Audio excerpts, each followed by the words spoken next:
Welcome to the Freedom Fridays podcast. With me, your host, Pete Clark, the Whispers guy. Work seems to expand to the time that we give it. And I've been investing my time, occasionally on a Friday, to explore how we use our time, our energy, our attention, and the impact it has on our identity. I've been exploring over season 1 some of the mindset shifts in the handcuffs of I have to the freedom of I choose to. And I've shared some conversations, some tips, some tools about how you might want to invest your own time, your own energy, your own attention. How you might want to, if you choose to, make some changes to your identity. How you might have freedom from I have to and design a life around I choose to. If that's of interest to you, then this is the podcast for you. Welcome back to the Freedom Fridays chat between Nickie Scriven and Pete Clark. We'd hit the pause button a few weeks ago, and it's now time to resume this captivating conversation. If you missed part 1, head over to the 21 Whispers website, 21whispers.com, and catch up on episode 79. We left off with Pete asking, how was it all possible? There you are in one of the biggest jobs in your sector, in the world, as a mum, with a marriage that's a bit rocky, and you qualify for Kona, which is the Olympics of the Olympics for any triathlon, at Ironman distance, which for anyone who doesn't know is nuts. For any of us that have done it, you know it's bloody hard. How on earth, how can anyone possibly come close to doing that? Oh God. Okay, so I was running away last year, and setting myself some goals to get me through the year at the start of the year. So, I've mentioned the rockiness of the relationship. It was coming to a natural conclusion 2 years prior, and we discussed that, and we told our kids, and they didn't respond very well. And so we thought, let's have some counselling and try and work it out. Nothing really changed. We just didn't come back together. So for me, I was kind of trying to hang in there to pick the right time that would be less impact on the children. And actually, as it turned out, it was horrendous. And I don't think there's actually an easy way through. I think, when a marriage comes to a conclusion, and particularly when there's children involved, there is going to be pain for everybody. So I kind of set myself some goals to get through the year because my eldest was going to be in year 12. And I thought, okay, I want to do... I'd done 2 Ironmans before in 2001 and 2002, and I'd had this idea that I wanted to do the 20-year anniversary of an Ironman and see if I could get close to the previous time. And COVID impacted the ability to do it in 2021, so 2022 it was. But I'd also decided that I wanted to do Peaks Challenge, and I don't know if you're aware of Peaks, but it's a 235-kilometre ride. You ride up 3 mountains in around Falls Creek, and 4,500 vertical climb. And I've been discussing with my coach that I want to do that, but 7 weeks later, I want to do the Australian Ironman. And I quietly wanted to qualify for Kona, but to qualify for Kona, you needed to podium and ideally win because there's not many spots. So I have an amazing coach. He went, yep, we can do it. I didn't do a lot of running. So because I was riding and I was doing so many hills at the time, but I was having such a good time with my training buddies. It was euphoric, and it was my focus because things weren't great in my personal life. So I was kind of running away to this, but I was just surrounded by my tribe, and we had the best summer ever. The weather was incredible. We were riding through this beautiful countryside, and I was just on cloud 9. That whole experience was euphoric for me. I felt it was almost an out-of-body experience of just sheer joy.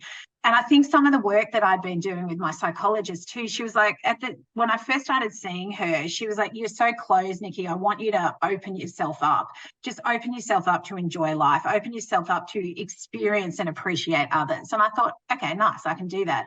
And so that's what was happening for me. And Well, my energy was through the roof. And I think sometimes we deal with crap in our lives and we shut ourselves down. And what I realized is how much it impacts your energy in the process. And so all of a sudden, I just opened myself up, and it was just euphoric. And so then, I had a week easy after peaks, and then we started building my run, and I'd only been running 15K a week. So an Ironman is 42 kilometers, a marathon off an 180K bike and a 3.8K swim. So it's a big event, but I was super aerobically fit. And so then we were just kind of building my run, and my speed was going through the roof. I dropped quite a bit of weight training for peaks, and then just in that sort of last 5-week build for the Ironman, another 4 kilos disappeared. And so but I was starting to have issues with my back, where towards the end I couldn't run off the bike, and I had injured my back some years prior, and I'd been maintaining it with a lot of weights work and things like that. But it was getting a bit strange, and I was very worried how I would be at Port Macquarie. Anyway, long story short, best race of my life. Like, I just had so much joy for that race, and incredible support from many of my training buddies at Hawthorn Tri Club. That run, just to give you some context, I got a flat on the bike, and most people would be peeved about that and shattered. And I was trying to change my flat, and then along comes, these mobile mechanics, and they just whipped it off me and said, have a drink, have something to eat, we'll do this for you. And, this was part of, Ironman support. And they changed my tube, and I was just so grateful. And I remember hopping back on my bike, not feeling annoyed that I got a flat tire because this was going to destroy my race, but just so grateful that they came and found me and fixed my bike and got me back on again. So my ride time wasn't fast. It was still pretty reasonable. And then I got off the bike and I was floating on air. Like, my run, I looked down at my time and I was running sub 5-minute Ks for the first 10. And I was like, how am I doing? And I'm thinking, God, my coach is going to be going, she's gone out too hard. She's gone out too hard. But I was just in my rhythm. And then I just had all my friends dotted around the course, cheering me on, just going, oh my God, Nickie, you're flying. And it was just all this positive reinforcement. And it was literally like an out-of-body experience. I was like a metronome, and I just kept going. Anyway, I ended up running 20 minutes faster than I did for my Ironman 20 years prior. So my run time was 3:42 for the marathon leg after doing 180 on the bike. And so I was very, very happy with myself. I came second and I qualified for Kona. And my back was completely stuffed. And I literally could barely run in the lead up to Kona. I was going through all the crap with, my marriage breakdown and the kids and all of that. And it was a very tough preparation for Kona. And I had to walk, I literally had to walk the first half an hour off the bike because I could barely move and I was in a lot of pain. My disc had completely collapsed and was bulging posteriorly and anteriorly, and I was starting to get bony cracks in the vertebrae. So it was pretty dire, but I still got through it. And I think I finished Kona in 13 hours something. So it wasn't fast, but by God was I getting to that finish line. And then I've recently just had back surgery and a disc fusion 7 weeks ago. I was back in the pool at 2.5 weeks. So I was back running at 4 weeks, and I'm doing Noosa Triathlon in 3, which will be 10 weeks post-op. Wow. Yeah. I get a lot of my inspiration from reading other stories. You can see the books behind me, etc., etc. And almost a throwaway line, right? I was only doing 15K a week, when most people, couch to 1K is a big enough deal. It's exhausting just thinking about how you were able to maintain and sustain that energy. And I think the lesson or the insight for me is, again, repeated.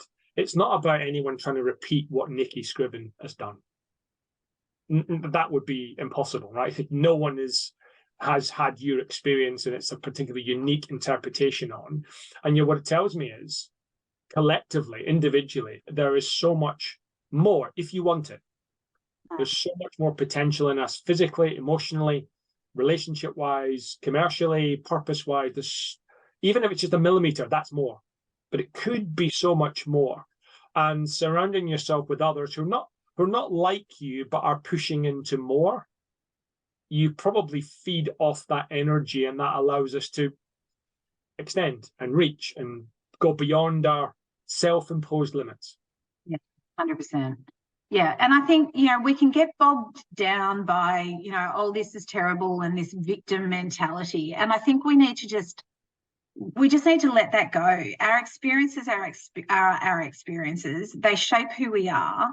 And it's what you do with it. It's what you learn from it that allows you to progress or stay in a rut and stay in a negative headspace. And I think it's how you get positivity in your life, and that is different for everybody. For me, a lot of people meditate and do yoga. That doesn't do it for me. Like, going for a run or a swim is the most meditative state for me, because I feel that freeing and the water on my body and pulling through the water, and it's quiet and it's calm. So I probably find that most meditative state swimming.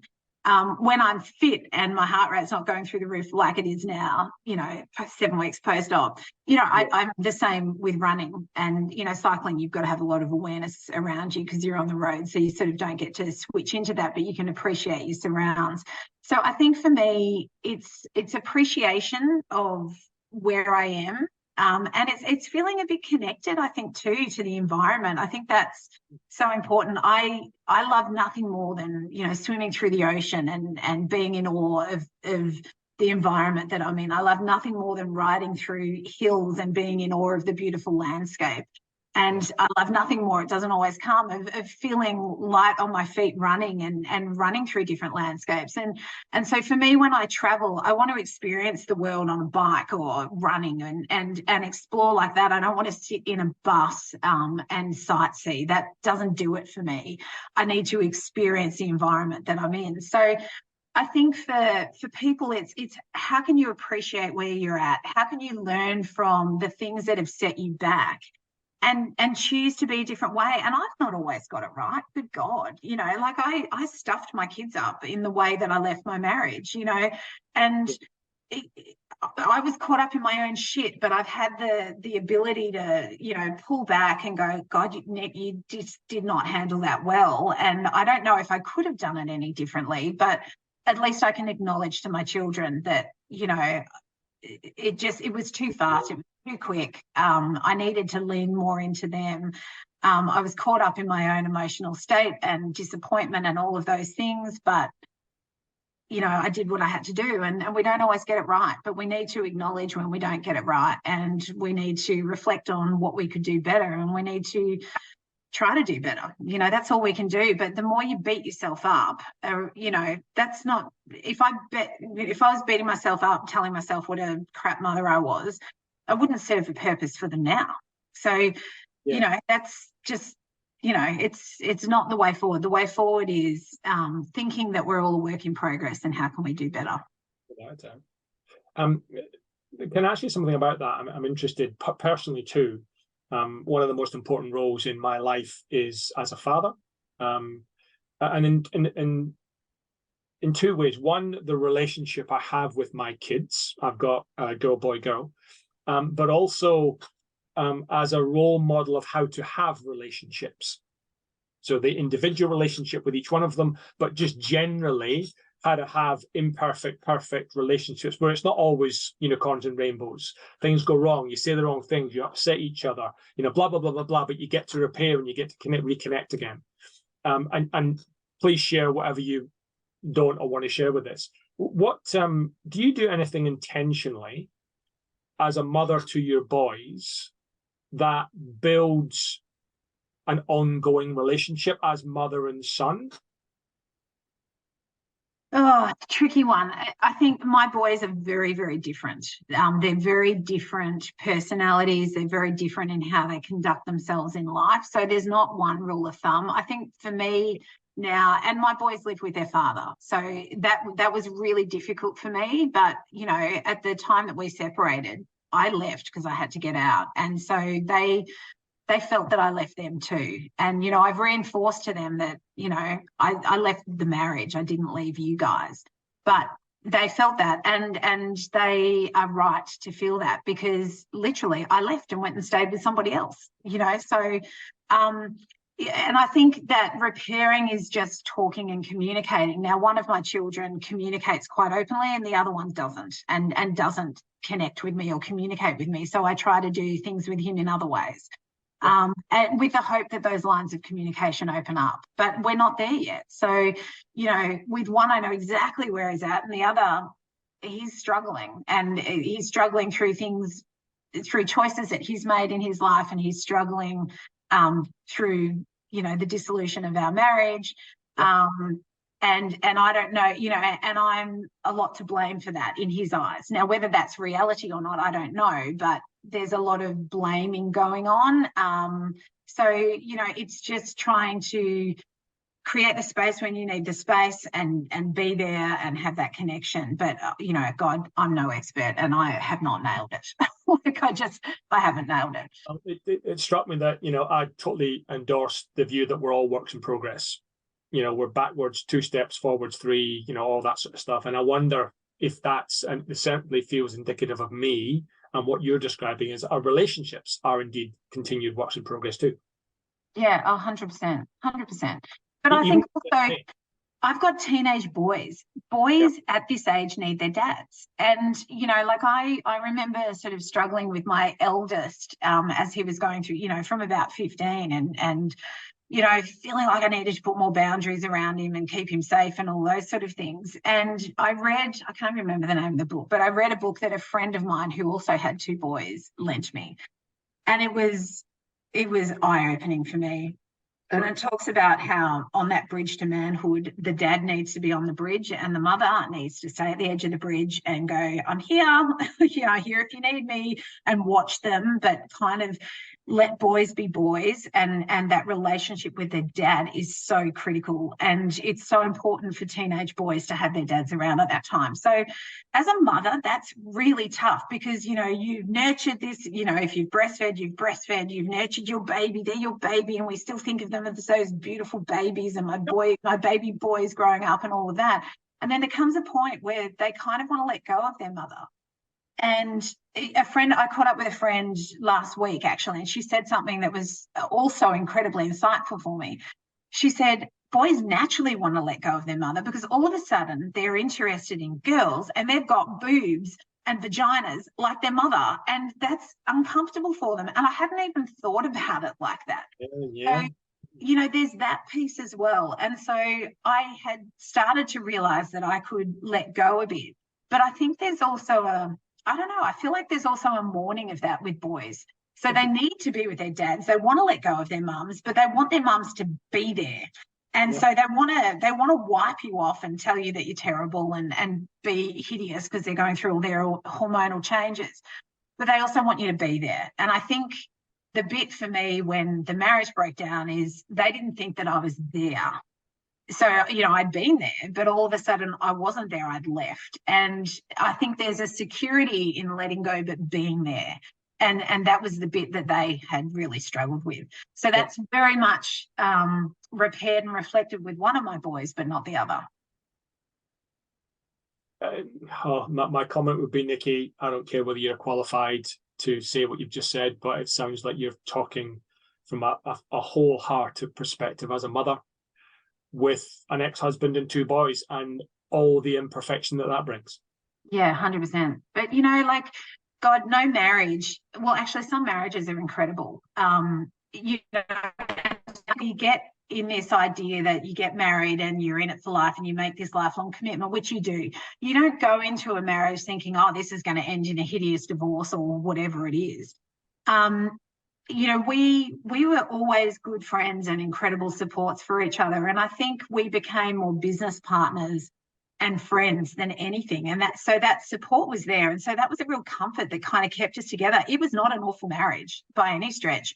And on the outside, people, I think when we separated, people were shocked. They were like, what? How did you two separate? But, for me, I need connection. And we lost that connection and we lost anything in common, because when you have kids, your life becomes your kids.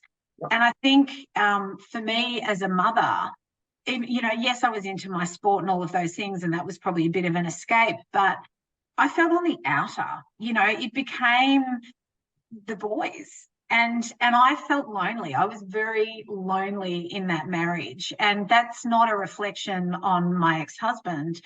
It's just a reflection. It's just a reality. I felt lonely in that. And there wasn't anything that was pulling us back together. And I couldn't see it in the future. And I thought, my God, the boys are going to grow up and leave. And what have we got? We've got nothing.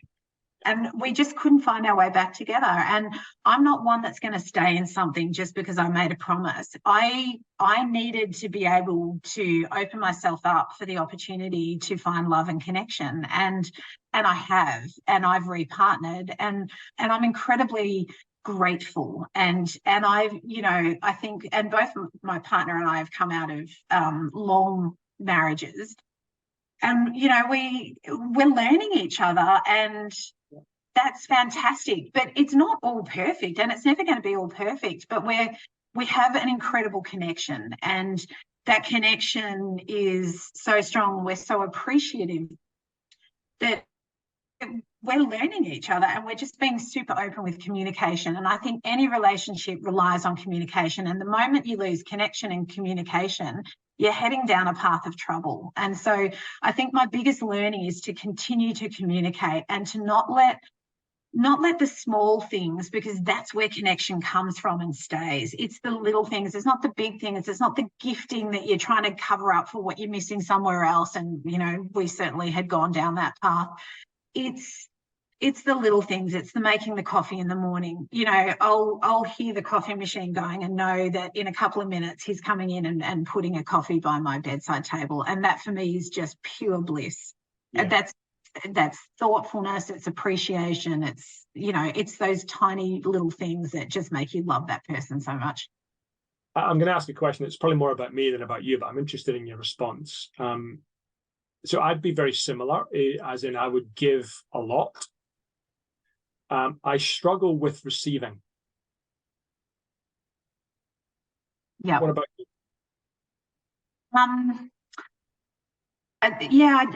I think, do you know what? My partner asked me very early on, you know, what's your love language? And he really wanted to understand. And I thought, what an incredible question to ask.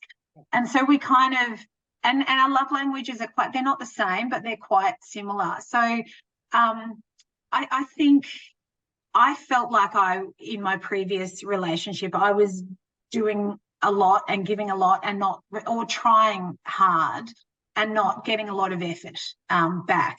But I think the reality is we'd just grown apart. And whilst we liked each other, we weren't in love with each other. And change is not something I'm afraid of. I actually lean into it. I quite like it. But, you know, change for some people is very uncomfortable. So I think what is so important around that give and receive is understanding what each other needs and being able to communicate it. It's not so much how much you're getting or what you're getting.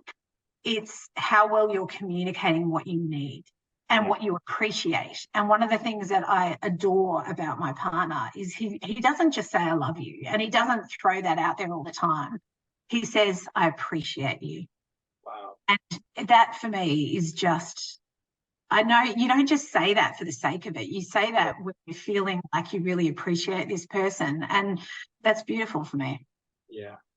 For anyone listening, Nickie's referring to love languages. It's a relatively old concept that in a relationship, romantic or not, there's ways in which we appreciate being loved. And if you accept that, you know, love is a verb before it becomes a noun, it's the doing acts, and it's time, it's words, it's acts, it's gifts, and it's touch.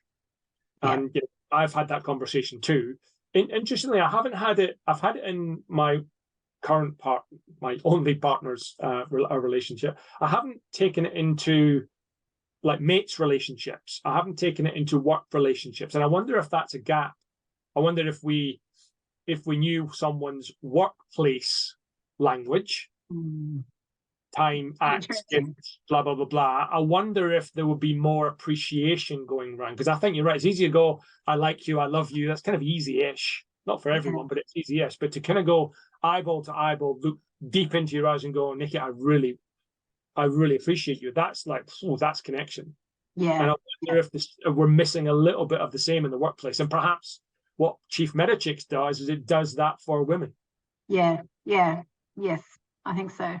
Yeah. And what's lovely actually is the feedback that we get from women on our program, and it is that appreciation. Yeah, they're just so grateful to have these amazing women to support them, and they're grateful for the growth and the scale of their business that they're seeing so quickly. So yes, it is that appreciation. I think women generally want to feel appreciated. I think we do.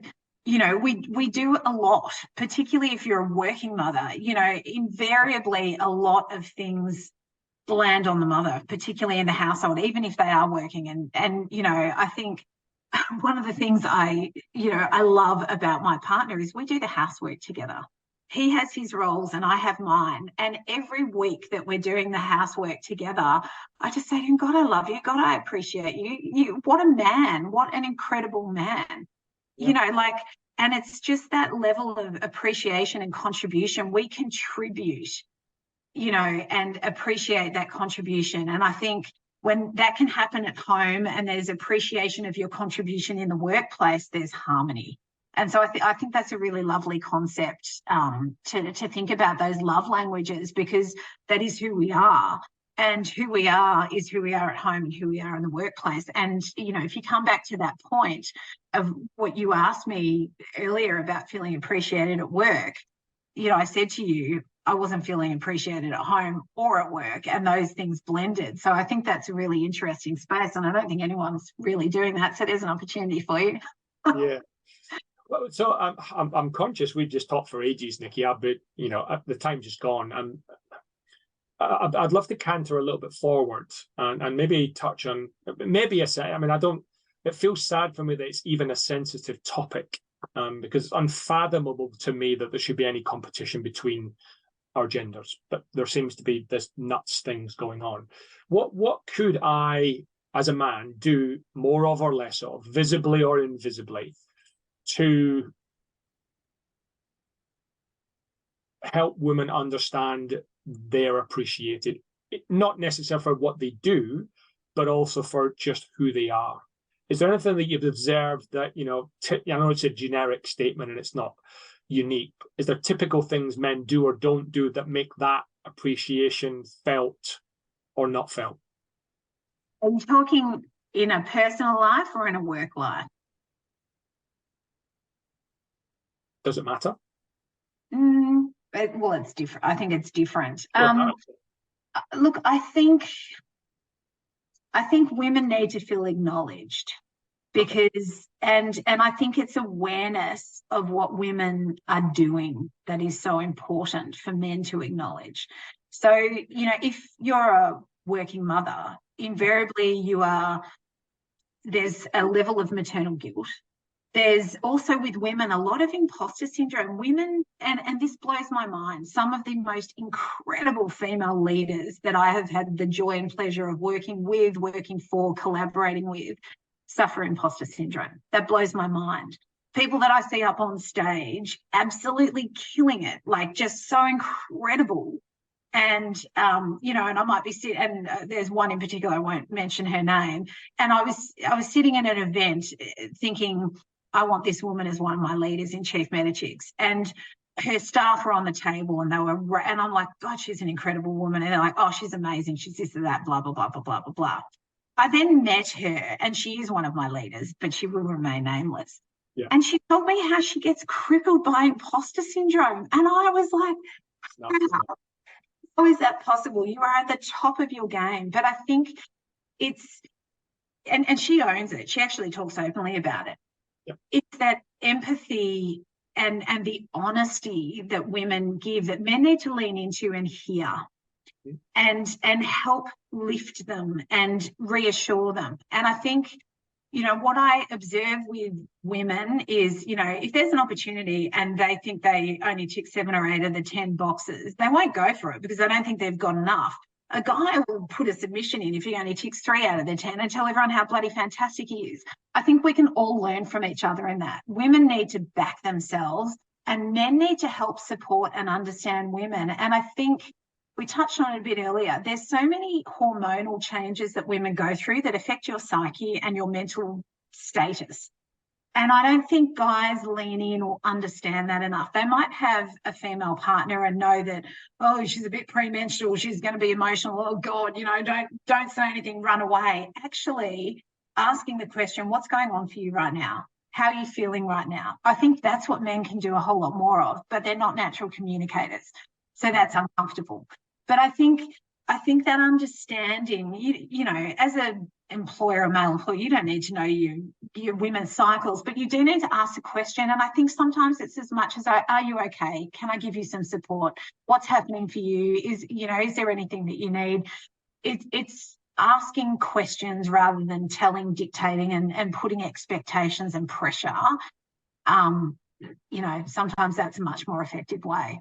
Because then women feel permission to say, oh, I'm not having a great day, or I'm just feeling a bit flat today, or I'm a bit low on energy, or I've got 10 things I need to deliver and I'm feeling a bit overwhelmed. Sometimes I've got 10 things to deliver and I'm banging it out. And other times I've got 10 things to deliver and I'm frozen, paralyzed, and I don't feel like I can move forward. And typically that's a hormonal cycle. Doesn't affect my overall output and success as who I am, so I can deliver. But on some days, I'm just not going to be as productive. And I think it's leaning into that's really important.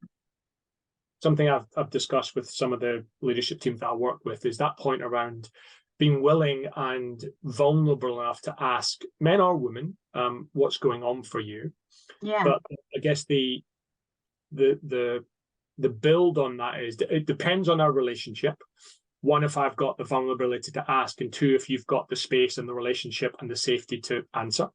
So as a build on that, you don't necessarily need to ask the question. What you could do is, hey, Nickie, I'm sensing there's something going on for you. And I just want you to know, I see you, I hear you, and I've got you back. Yeah, that's exactly right. So you don't have to say anything, but you get the same impact. You kind of go, oh, okay, that's I don't have to reveal anything because I don't know my boss very much, for whatever reason, but it almost has the same impact because you are seen, heard, and held just in that statement. Yeah. It's got to be a conducive relationship, I think, and there's got to be two-way communication and removal of ego. Yeah. Nickie, I'm really conscious of time. Maybe one last question, and then we can round it out, and we can talk offline as well, I'm guessing. Sure. Quick plug for Chief Medichicks. Who should join? Where do they find that information? Quick plug for that. Yeah, for sure. Well, anyone thinking about a side hustle or, wanting leadership development, wanting to learn more about Web3 AI, or wanting support and coaching to help build and scale their startup or scale up, Chief Medichicks is the place for you. So you can go to chiefmedichicks.com.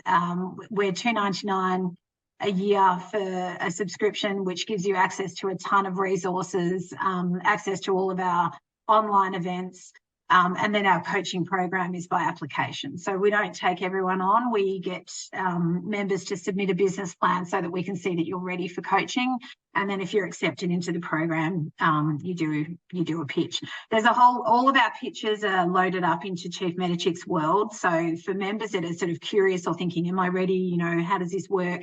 You can actually watch all of those videos and you'll see how they pitch. It's a consistent template that kind of really just tells us how you've thought through your business, what stage of business and where you need support. And that helps us to allocate the Chief Medichicks leaders to help you build and scale your business. So, or you can just reach out to me. I'm an open book. I love this space. I love supporting women. You can email me at Nickie, Nickie, at chiefmedichicks.com and you will get a response. Unless you're trying to sell me shit that I don't need. I know. And we'll put all that stuff in the showcase. So $2.99 a month, right? $2.99 a year. No, hang on. I misheard you. I thought you said $2.99 a month. No, $2.99 annual subscription per year. It's very cheap. It'll go up, but we're still early days. And for me, it's about supporting as many people as we can, as early as we can. And as we get too busy, then things will go up. But, our Pitch and Grow coaching package is more than 10K worth of value, and we only charge $1,500 for it. And you get access to some of the most senior leaders to help build and scale your business through coaching for 6 months. So you get 24 coaching sessions over a 6-month period. And the results that we're seeing are astronomical. You can have a look at some of the testimonials on our website.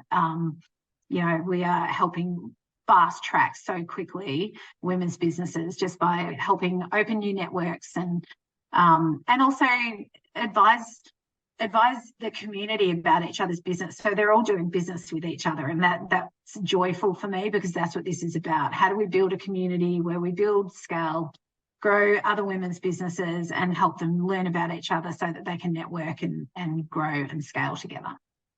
I'm curious from a personal perspective, just chicks? No, this is about celebrating amazing female leadership and inspiring others and inspiring women. We are not just for women. Naturally, we attract more women than men, but we do have some male members. And in fact, there's one that we're about to start coaching that's doing some amazing work in empowering women's space. So it's a really good fit. And they'll be on our coaching program as well. So no, it's not just for men. Not just for women. Men can benefit too, but this is about supporting and inspiring and developing women wherever we can. Yeah. Nickie, I'm so glad I reached out. I never knew I was missing so much in not being in contact. That's been a far-reaching, raw, inspiring, so many unresolved threads and questions that I've got in my head for me personally, as well as all the stuff we do. So I'm really grateful for your transparency, your vulnerability, just being the best possible version of you publicly is a true inspiration. Yes, for women and for men, but for humans. And I don't say that and yes, you're not perfect, and there's things that you do that others wouldn't be able to do. But being the best version of you is the inspiration, is the role modeling that I just think more people would love some support and environmental boundaries to help them with that. So thank you for the work you do. Thank you for being willing to invest time chatting to somebody that you hadn't spoken to for a couple of years. My pleasure. Thanks for having me. And thank you for your lovely words. I'm far from perfect, have many flaws, but, I think, as I mentioned before, we're all a work in progress, and it's what we learn and what we choose to do moving forward, not getting bogged down in the past. That's what makes us who we are. On that, I'll thank you again, Nickie. My pleasure.